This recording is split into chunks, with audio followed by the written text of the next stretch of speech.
மகாலட்சுமி வாசம் புரியும் இடங்கள் 26 இடங்கள் என்னென்ன தெரியுமா?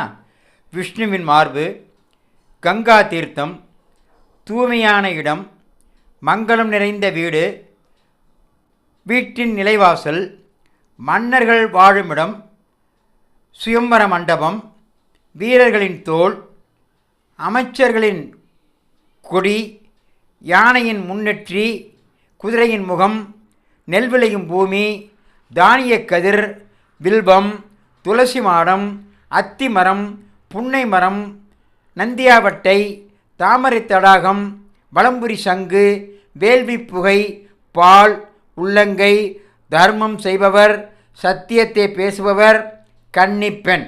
இந்த 26 இடங்களிலும் மகாலட்சுமி என்றென்றும் வாசம் புரிவதாக சொல்கிறார்கள். ஆகவே இந்த இடங்களை நினைவில் கொண்டு நாம்